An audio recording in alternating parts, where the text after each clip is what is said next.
नमस्कार, स्वागत है आपका फायदेमंद फंड्स में और मैं हूं नीरज, आपका दोस्त। और आज हम बातचीत कराएंगे, आपकी मुलाकात कराएंगे एक बहुत ही शानदार, अनुभवी और फॉरवर्ड लुकिंग फंड मैनेजर से। उनका नाम है पंकज टिब्रीवाल और वो कोटक एएमसी के सीनियर एग्जीक्यूटिव वाइस प्रेसिडेंट और फंड मैनेजर हैं। और आज हम जिस फंड पे बातचीत करने वाले हैं उसका नाम है कोटक इमर्जिंग इक्विटी फंड। ये एक मिड कैप फंड है। तो मिड कैप मैंने क्यों चुना और पंकज जी से मुझे क्यों बात करनी है? मुझे इसलिए बात करनी है क्योंकि जब मार्केट में बहुत उथल पुथल हो, जब सब लोग उससे दूरी बनाने लगें, तो सही समय होता है कि आप अच्छे फंड के ज़रिए जुड़ जाएं और बेहतर रिटर्न भविष्य के कमाएं।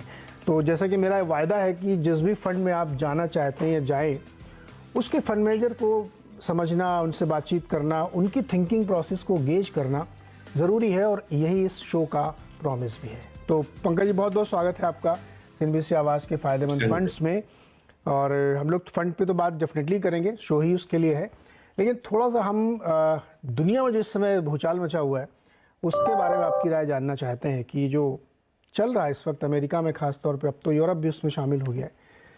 तो ये तूफ़ान जो शुरू हुआ है सिलिकॉन वैली के ज़रिए और अब क्रेडिट स्विस तक, ये मान लिया जाए कि अब शांत हो जाएगा? नमस्कार नीरज जी। अगर आप हमारी कमेंट्री को लास्ट काफी महीनों से वॉच कर रहे हैं तो हम थोड़े कॉशियस थे और हमारा स्टांस यही था कि जब ब्याज दर 0 से 5% की तरफ एक साल में बढ़ता है तो ये बहुत स्वाभाविक है कि आने वाले समय में कहीं ना कहीं एक्सीडेंट होगा। बिकॉज बॉन्ड की वैल्यू इन्वर्टली प्रोपोर्शनल होती है। तो जब यील्ड बढ़ता है तो उसकी वैल्यू नीचे आती है और कहीं ना कहीं ये लॉसेस बैंकों के बैलेंस शीट में बैठे थे। और क्लियरली हमने देखा कि ओवरनाइट किस तरह यूएस की बैंक और अब यूरोप के बैंकों पर बात चल रही है। तो ये एक सरप्राइज के तौर पर नहीं आया और ये कहीं ना कहीं एक्सपेक्टेशन में बिल्ट इन था और वही हमारे कॉशियस व्यू पर था। सेकंड, अगर हम घरेलू मार्केट में भी देखें तो कंजम्पशन पर कहीं ना कहीं प्रेशर दिख रहा है हमें लास्ट 4-5 महीने से और ये प्रेशर अभी तक हटा नहीं है।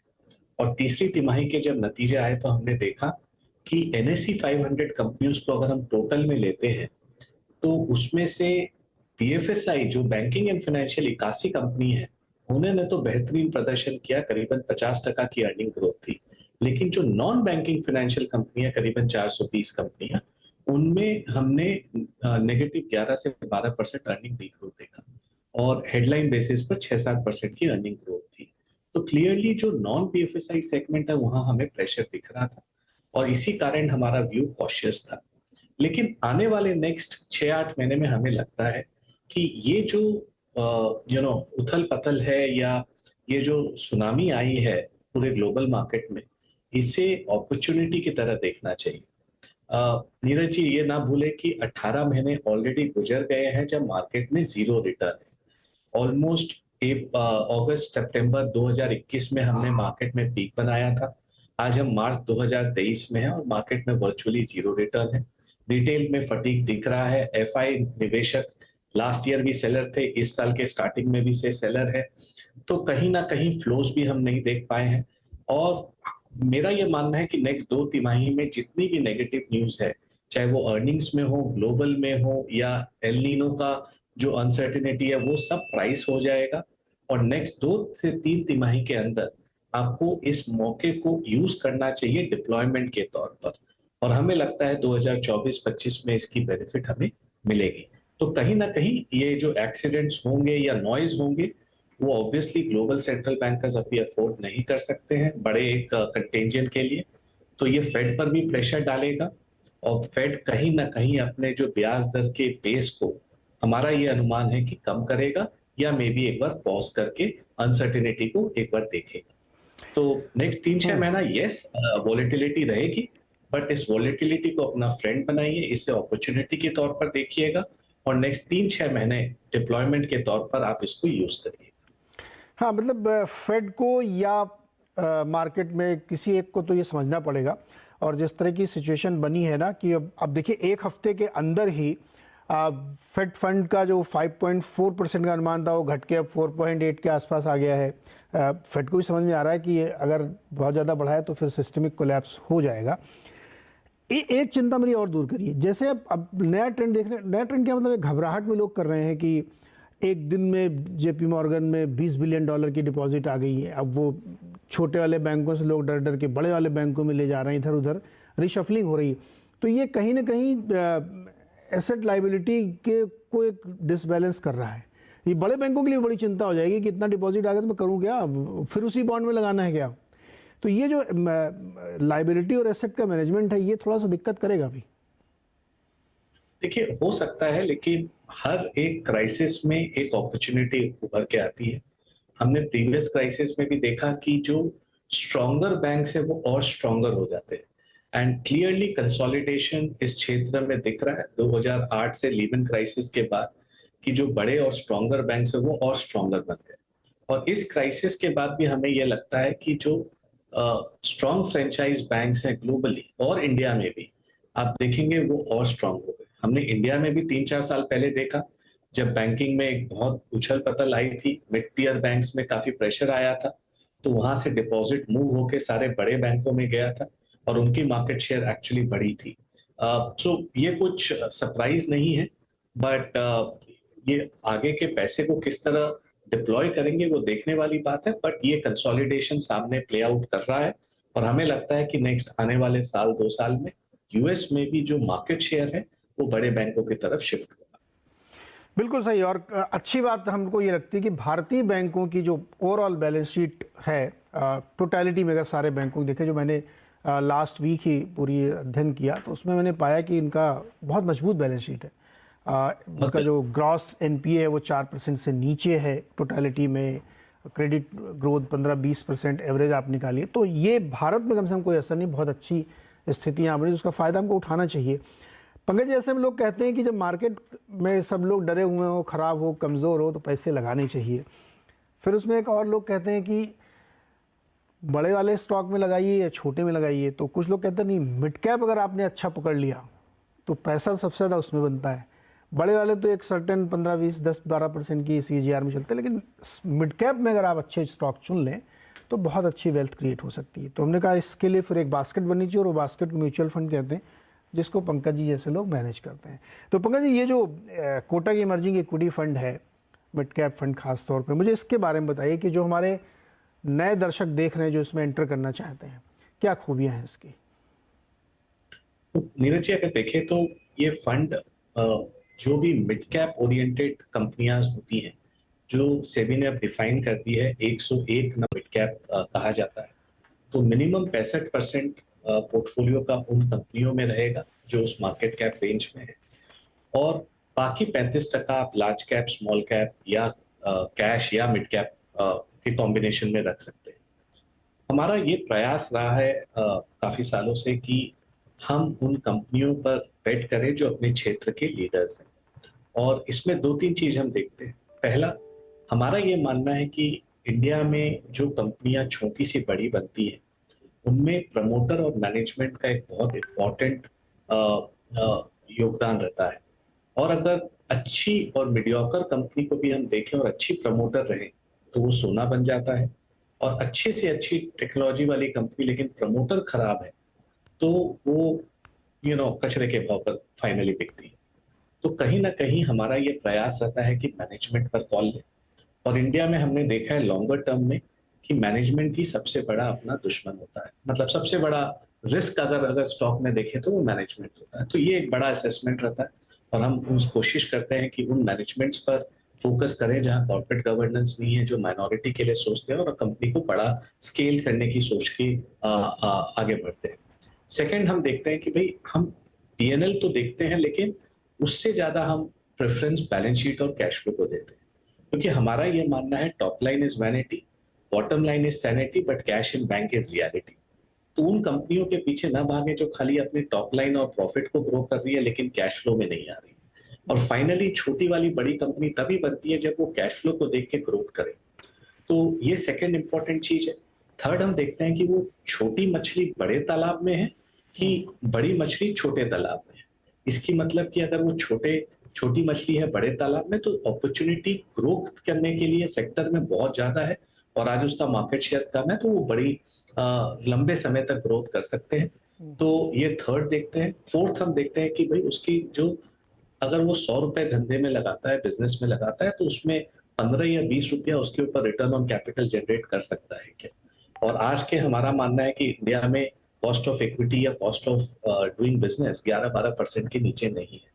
तो अगर उससे वो नीचे कमा रहा है तो वो शेयर होल्डर्स के लिए सही काम नहीं कर रहा है। अगर वो 15-20% सालाना कमाते जा रहा है और अपने पैसे को डिप्लॉय किए जा रहा है, तो वो कहीं ना कहीं वैल्यू क्रिएट करेगा। तो ये 5-6 जो फिल्टर्स इंपॉर्टेंट है उससे सिलेक्ट करते हैं। और कई कंपनी में हमने देखा है कि वो छोटे से स्टार्ट हुई, आज वो मेगा कैप्स है। तो ये एक इम्पॉर्टेंट क्षेत्र है और आने वाले नेक्स्ट डेकेड में जब हम 3 ट्रिलियन से 5 और 7 की तरफ बढ़ेंगे, तो कई सारे सेक्टर्स जो मिड एंड स्मॉल कैप में रिप्रेजेंटेड हैं वो बहुत बड़े बनेंगे। तो इस कैटेगरी को आप इग्नोर नहीं कर सकते लॉन्गर टर्म बेसिस पर, मीडियम टर्म बेसिस पर। इसमें बीच बीच में वॉलेटिलिटी, करेक्शन शार्प आते हैं, तो उसे आपको झेलने की शक्ति होनी चाहिए। लेकिन अगर आप लॉन्गर अवधि तक रखेंगे तो ये कैटेगरी ऐसी है कि आपको रिवॉर्ड करेगी। और over a period of time ये कैटेगरी ने दिखाया है पास्ट में भी कि अगर पेशेंट इन्वेस्टर रहता है तो ये कैटेगरी काफी रिवॉर्डिंग रहती है। और हमारा यही प्रयास रहता है इस फंड में कि हम अच्छी कंपनियों को ढूंढे, गलतियां कम करें। क्योंकि अगर आप मोर्टेलिटी रेट देखें तो इस कैटेगरी में काफी बड़ा है। खाली 9% मिड कैप कंपनियां लार्ज कैप बनती है लास्ट 20 साल में इंडिया में। तो इसमें खाली मल्टी बैगर ना ढूंढने जाए, पिच पर आपको लंबे अवधि तक रहना है, टिके रहना और गलतियां कम करनी है। पंकज जी, आपने एक गोल्डन स्टेटमेंट दिया है जो मैं ट्वीट करूंगा आपके नाम से। आपने कहा कंपनी के लिए सबसे बड़ा रिस्क उसका मैनेजमेंट है। ये बहुत गहरी बात आपने कही है और ये मैं आपके नाम से ट्वीट करूंगा कि पंकज जी का ये बिलीफ, और ये बिल्कुल सही बात है। इसके नीचे मैं एक लाइन अपनी तरफ से जोड़ दूंगा कि अगर आप केवल सर्वाइव कर जाएं तो आप बहुत पैसे वैसे ही कमा लेंगे। तो बहुत ही शानदार बातचीत। अब मुझे ये बताइए कि आपके फंड में सर कैपिटल गुड्स में आपने बहुत वेटेज दे रखा है, उसके बाद सेकंड नंबर पे फिनेंशियल्स है। फिनेंशियल्स में फिर भी आप सेकंड नंबर पे हैं, 11-12% का आपका वेटेज है उसमें सेक्टोरल।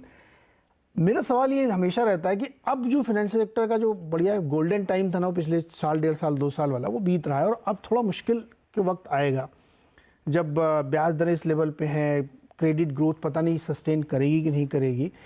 क्या अब भी इस पे बुलिश रहना चाहिए? और उसी से जुड़ा कैपिटल गुड्स वाला है कि जहाँ पे आप कैपेक्स की थीम शायद प्ले कर रहे होंगे, ये थोड़ा समझाइए हमें।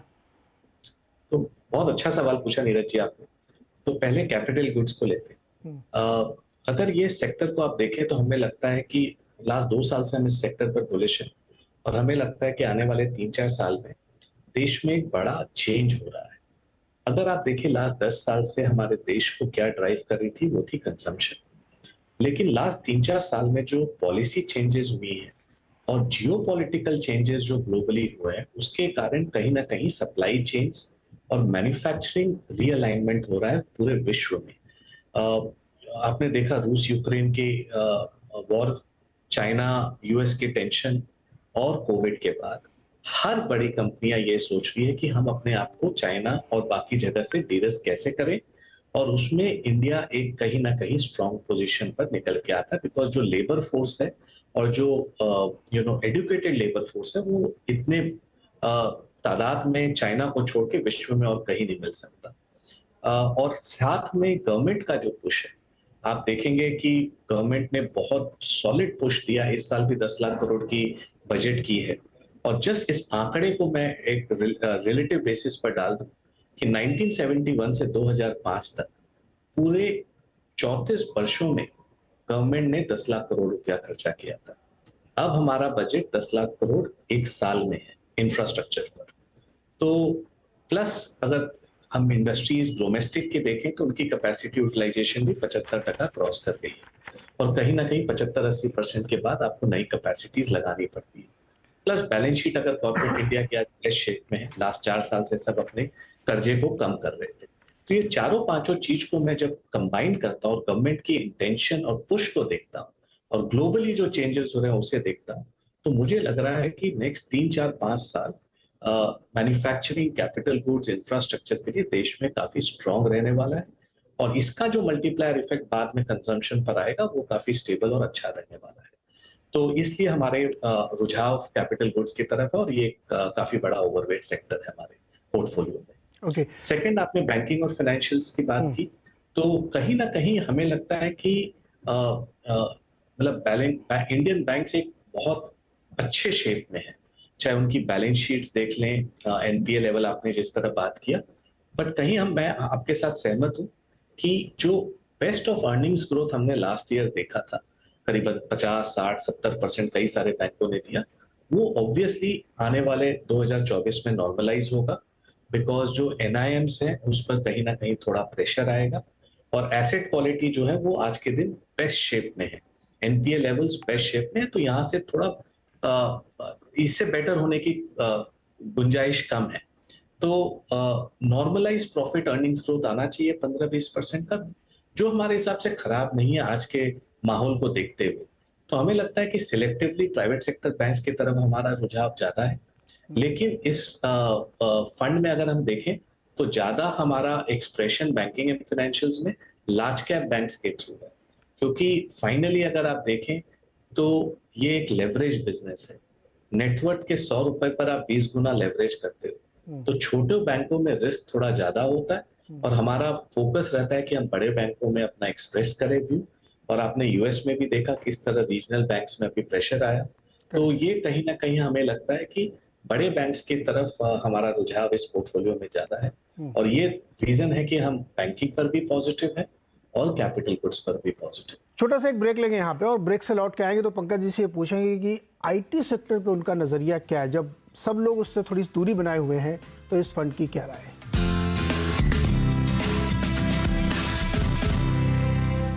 स्वागत है एक बार फिर से आपका फायदेमंद फंड्स में, और आज हम बातचीत कर रहे हैं पंकज टिब्रेवाल से, जो कोटक एएमसी के मिड कैप फंड के हेड हैं, और हम ये जानने की कोशिश कर रहे हैं कि इस समय जब बाजार में बहुत उथल पुथल मची हुई है तो वो कहाँ पे कॉन्ट्रा बेट ले रहे हैं। पंकज जी, आपने रिसेंट मंथ में आईटी में थोड़ा अपना वेटेज बढ़ाया। वॉरेन बुफे भी ऐसा मानते हैं जब सारी दुनिया नफरत कर रही हो किसी स्टॉक सेक्टर से तो उधर पैसा लगा देना चाहिए, ये एक बहुत ही सही स्ट्रेटजी होती है ना।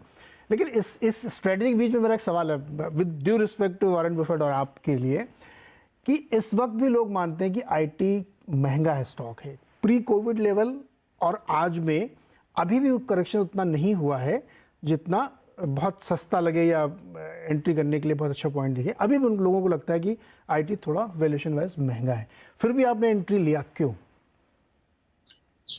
अगर आप देखें तो लास्ट पूरे साल हम इस सेक्टर पर काफी बड़ा अंडरवेट चला रहे थे, और यही एक रीजन था कि जो वैल्यूएशंस थे वो बहुत महंगे थे, और क्लियरली हमें लग रहा था अगर यूएस स्लो डाउन पर आएगा, ब्याज दर बढ़ेंगे, तो ये जो क्लियरली हमने न्यू एज स्टार्टअप्स में बबल देखा था लास्ट 4-5 साल का, वो कहीं ना कहीं बर्स्ट होगा, और एग्जैक्टली वही स्क्रिप्ट प्ले आउट हुआ।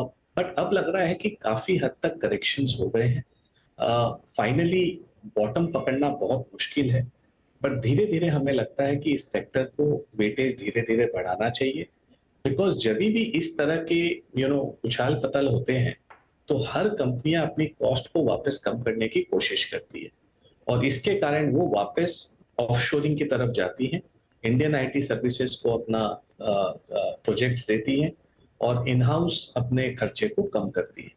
तो इसका जो इम्पैक्ट आएगा आने वाले टाइम पर हो सकता है पॉजिटिव, और आज भी वैल्यूएशंस काफी करेक्ट हो गए, हो सकता है लॉन्ग टर्म एवरेज से अभी भी थोड़े महंगे हैं, तो इस एक साथ अपने को इस सेक्टर में मतलब एक्सपोजर नहीं बढ़ाना है, धीरे धीरे जैसे जैसे मौका मिलेगा इसमें हम अपने अंडरवेट को कवर करेंगे, और काफी सारी कंपनियां काफी करेक्ट अच्छी हो गई हैं, और ये फाइनली कैश फ्लो वाली बिजनेसेस हैं, सॉलिड कैश फ्लो पेमेंट करती हैं, डिविडेंड पेमेंट करती हैं, बाईबैक्स करती हैं कई सारी कंपनियां इस क्षेत्र में, इसलिए हमें लगता है धीरे धीरे हमें इस क्षेत्र में वेट बढ़ाना चाहिए।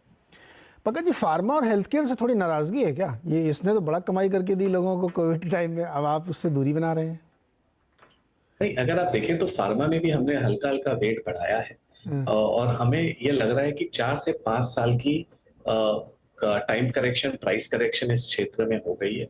कई सारे कंपनीज वैल्यूएशन पर बहुत अट्रैक्टिव हो गए हैं, लेकिन इस क्षेत्र को आप सिंगल ब्रश से पेंट नहीं कर सकते, बिकॉज हर कंपनी की डायनामिक्स अलग है, और हमारा रुझाव डोमेस्टिक ओरिएंटेड फार्मा कंपनीज के ऊपर ज्यादा है, क्योंकि यूएस में जो चेंज हुई है लास्ट 5 साल में वो बहुत स्ट्रक्चरल चेंज है। वहां बायर्स मिलके 3-4 बायर्स खाली अब कंसोलिडेट कर गए हैं और वो प्राइसिंग कंट्रोल कर रहे हैं और प्राइसिंग पावर कंट्रोल कर रहे हैं। तो उसके कारण जो जितने भी इंडियन सप्लायर थे वहां पर प्राइसिंग प्रेशर देख पा रहे हैं, बिकॉज वहां बायर्स ही 3-4 बचे हैं और कंसोलिडेट हो गए हैं बड़े वाले। तो वहां स्ट्रक्चरल थोड़ा चेंज है, लेकिन कई सारी individual bottom of pharma companies valuations में काफी अट्रैक्टिव लग रही है और जहां जहां भी हमें मौका मिल रहा है धीरे धीरे वहां रेट बढ़ा रहे हैं। कई स्टॉक वाकई बहुत ही अट्रैक्टिव वैल्यूएशंस पे इस समय फार्मा के, या जिनको हम लोग प्लेटफॉर्म कंपनी भी कह सकते हैं, जो दूसरों के लिए काम करते हैं, वो सारे हैं। लेकिन उसके लिए मुझे लगता है फंड मैनेजर की बहुत ज़रूरत, क्योंकि इतना बड़ा सेक्टर है, इतने अलग अलग वैरायटी कंपनीज है कि उसको आपको सेल्फ चुनने में आप, मुझे लगता है कि ज़्यादातर गलती कर सकते हैं। इसलिए फार्मा में जाना तो फिर आप फंड के थ्रू ही जाइए। पंकज जी, बहुत बहुत शुक्रिया हमारे साथ जुड़ने के लिए, और मुझे अच्छा लगा कि आपने एक आध सेक्टर पे कॉन्ट्रैक्ट कॉल ली, और यही मिड कैप फंड मैनेजर की खूबी भी होती है कि आप थोड़ा और 4-6 महीने आगे देख के चलें। बहुत बहुत शुक्रिया हमारे साथ जुड़ने के लिए। Thank you Neeraj ji. Potential निवेशकों को ये बताने के लिए कि इस फंड में क्यों पैसे उनको लगाने चाहिए। तो इस हफ्ते के लिए इतना ही। अगले हफ्ते फिर किसी एक और फंड और एक और फंड मैनेजर से आपकी मुलाकात कराएंगे। बहुत बहुत शुक्रिया।